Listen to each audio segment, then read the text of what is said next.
You all know El Yayo, highest-ranking Bolivian in the Santa Blanca cartel, and their head of cocaine production. But you may not know his grandson, Gonzalo Llana, aka El Emisario, the emissary. Yayo taught Emisario everything he knows. How to produce the best polvo in all of South America, how to maintain relationships with the local Bolivians, and most importantly, how to serve your Santa Blanca masters. Emisario looks up to Yayo, would do anything to honor him, to make him proud. Which is exactly what makes El Emisario the perfect target. His greatest fear is shaming his grandfather. If we hit his coke operation in Okoro, he'll come running back to fix things. That's when we grab him. With a little luck, he'll give us everything we need to know about dear old Grandpa.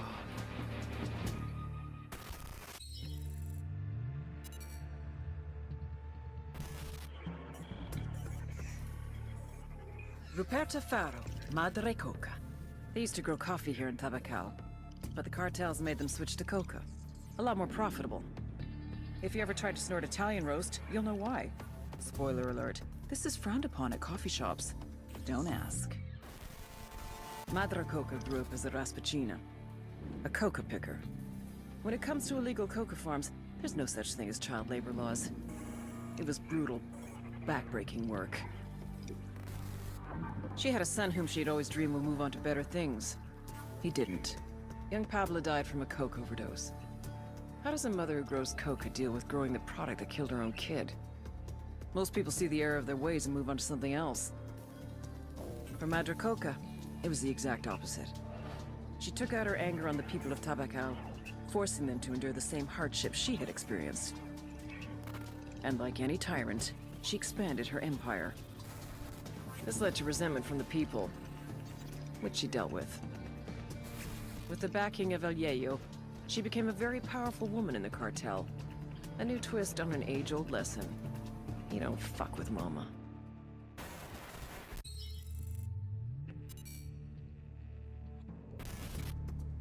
Marcus Jensen majored in chemistry because that's where the steady careers were. Job security, health benefits, 2 weeks vacation, 401k. And best of all, people were hiring. Marcus got recruited right out of grad school by La Gringa. Shelter guy that he was, thought he was getting a job with the SB Corporation, a multinational pharmaceutical company based in Bolivia, which, of course, it is. He just didn't realize what the product was. But when he finally figured it out, he decided it didn't really matter. He's making more in 1 month than his friends make in 5 years. And best of all, chicks. So many chicks. Almost as important. For the first time in his life, he's getting respect. La Gringa stationed Marcus at the Chemical Institute in Libertad Province. Over the past 3 years, he's been teaching cartel members how to produce high-quality cocaine. True, most of these idiots never made it past the 2nd grade, but it appears they finally found a subject they're passionate about. As for Marcus, his rationalization is... Look, someone's gonna make the cocaine, someone's gonna make the money. It might as well be me, right? You are right, Marcus, just not for much longer. You got no fucking... You don't have any legal jurisdiction here. I mean, even if you did, I'm a US citizen here on a legitimate work visa. You're facilitating the manufacture of an illegal substance. An illegal substance that provides income for a gang of rapists and murderers. I'm not holding a gun to someone's head. I'm not making anyone take any drugs. People make their own choices. That's what individual liberty is all about. Fair enough. Take this fuck outside and shoot him in the head. Wait! What the hell? You're right, Marcus. We don't have legal jurisdiction in Bolivia. So I'm gonna exercise my individual liberty and ask my associate here to blow your goddamn brains out. Wait! You got something to say? Look, can we make some sort of a deal here? Sure we can. You tell me what I want to know and I won't put a bullet in your sociopathic skull. Fuck! Fine. Fine. I'll tell you what you want to know. That's all I'm asking.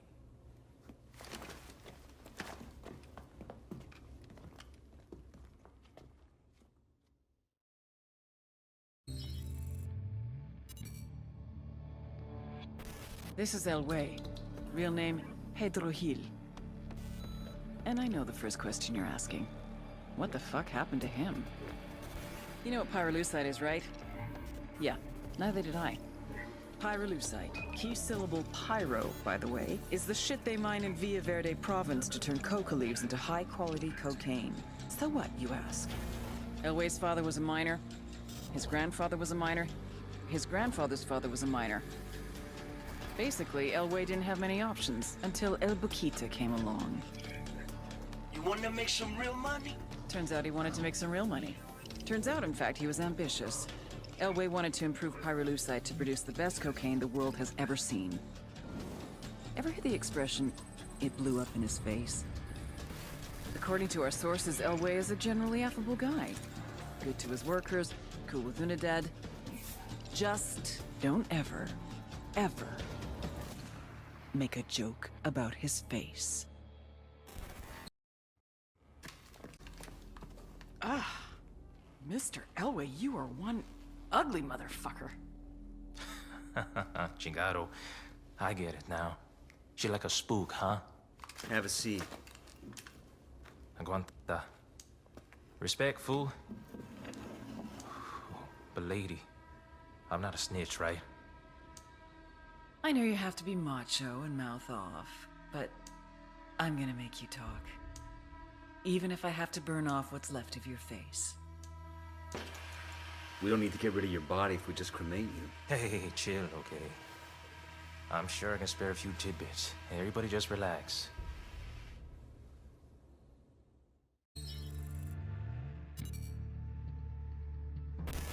Katrine Svensson, La Gringa. How does a PhD from MIT end up as the chief chemist of the Santa Blanca cartel? Like all cynics, she started out as an idealist. La Gringa came to Bolivia to help the people. The poor, the downtrodden, the sick. She loved them, and they loved her. Working for an NGO called Hands Over Bolivia, she did research to develop a new vaccine for yellow fever. It was meant to be produced easier and cheaper, making it more readily available to more people in a shorter time. Then, disaster struck. She lost all her funding and was vilified by the scientific community. Of course, La Gringa hadn't been involved in the scandal, but it didn't matter. She lost everything. After that, well, you know what? Thanks to the NSA's prison program, we can hear it in her own words. How much did you earn, Sonrisa? 40,000 a year? I spend more on my dogs. I will pay you 100 times what you are making. To do what? Quality control. Working from Okoro, you can develop the best, most potent, most pure cocaine in the world. I came here to help people survive. La Gringa, my darling. How do you think the people survive? Ow! Oh, God! What are you doing to me? It's called tactical field care. Stop being such a pussy. Ow! Oh, God! Here. Open it. Open it. Her extract is 10 minutes out. Oh, fucking hell. I'll be glad to be rid of this whiny bitch. Your little clinic might have bought you some redemption with the rebels, but that crap doesn't play for me. But with a set of lungs like yours, you're gonna be a big hit in prison. Why don't you just let me die? The thought had crossed my mind, but 5 years from now, 10, hell, maybe even 50 years from now, when I'm so old I can't even wipe my own ass, it's gonna make me happy to think of little mousy La Gringa and all those nasty friends she made in prison. I don't care. I'm happy to go to your prison. A lifetime, 10 lifetimes in prison is better than Sueño. Your worst could never compare to his.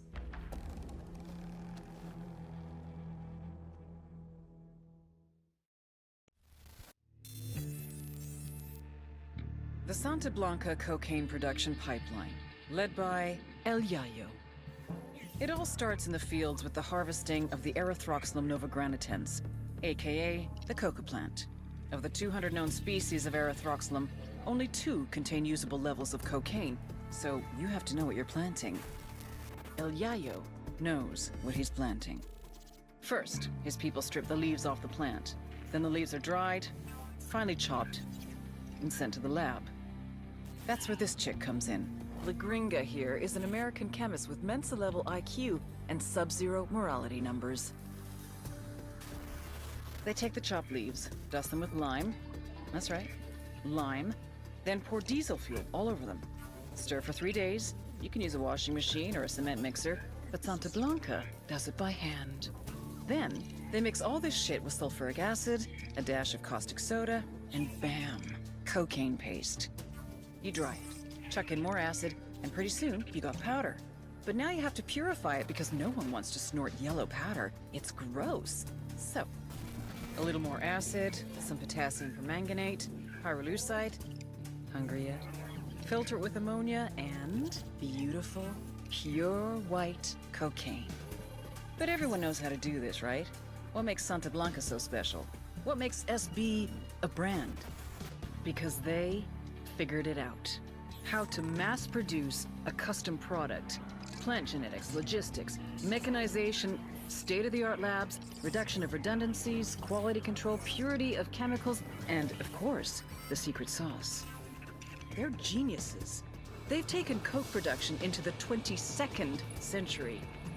What Henry Ford did for the factory, they've done for the lab. They're innovators, they're pioneers, they're SB. I should have known. CIA has brought in our own sicarios. Simon Bolivar said the United States was destined to plague the Americas with misery. Now that misery is upon my house. He says Sueño has his family. You could have led with that. These 4 gunfighters are your best last hope at saving your family. So are you gonna play ball, or are you gonna bury more kin? Save my family. Then I decide if I will talk.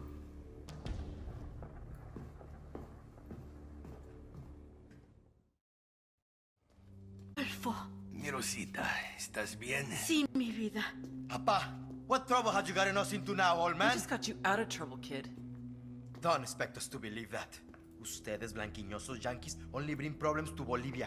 I may be too young to have marched with the Cocaleros in '96, but I have seen the scars on the protesters who were beaten. Oh, eat a dick. I'm sick of this anti-American bullshit. We're not your enemy, kid. But you're not our friend either. Tranquilo, mijo. I have made deals with many devils in my time, and it has always been to protect my family, to ensure that my people, los Cocaleros, survive. Now I have made my deal with you, Agent Bowman. I'm sure to regret it later, but for now, it will allow us to see another day.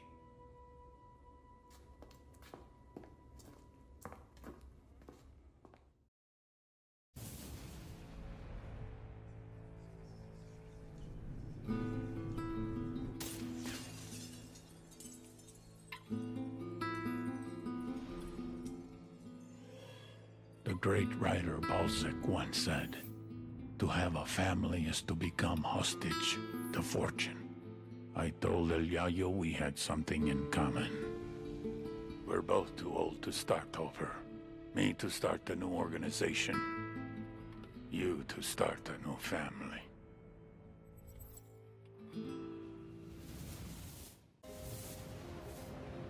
Innovation versus experience. Technology versus tradition. Youth versus age. La Gringa versus El Yayo. I had been hoping they would complement each other, but they could not get along. They were too different. I have been producing cocaine this way for years. That's exactly the problem. Our product was so good, the demand was only increasing. We couldn't keep up. I don't care how you do it. Science, tradition, or voodoo. Just make more. Or I'll find someone that can. I had told El Yayo and La Gringa to step up production.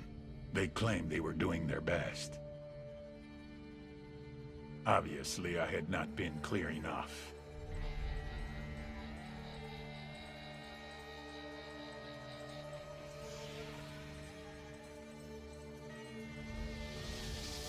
This man's life was in your hands.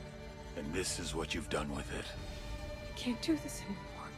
Please, just let me go home. I swear to God, I won't tell anyone what happened here. Sometimes I don't think you take me seriously.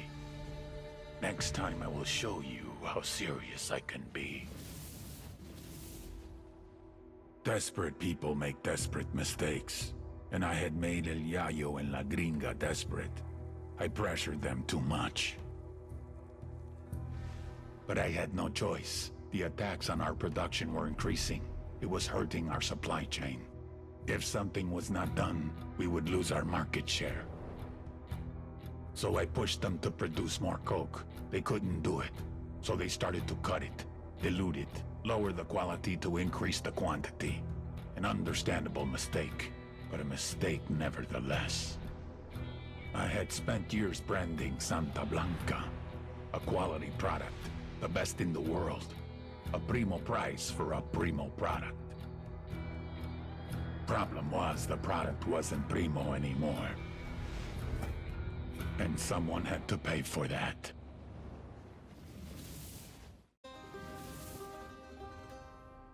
El Yayo was born amidst the Bolivian coca. His mother carried him on her back until he was old enough to go to work for himself.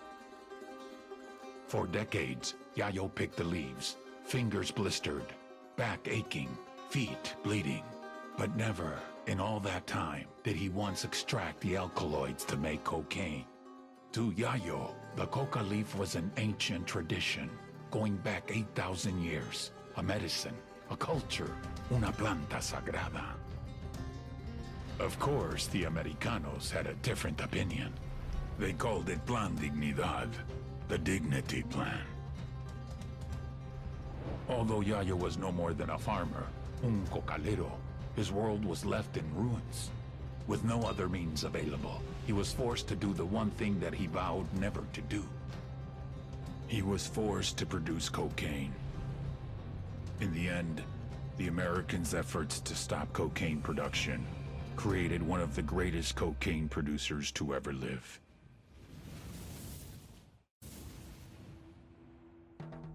You cannot feed the hungry without food. You cannot heal the sick without medicine. And you cannot satisfy demand without a product. With the cocaine production in shambles, our market share was shrinking more and more every day. We increased prices, but it was a temporary solution. We would have to import from Peru and Colombia, invest heavier in meth and MDMA, a very costly and time-consuming endeavor. It would take years to rebuild. I had no choice. If workers were left unpaid for too long, there was no telling what they would resort to. But the biggest loser in all this was the people of Bolivia. Out of work with no means to support their families. All they could do was wait. Wait and see who was next to take possession of the coca fields.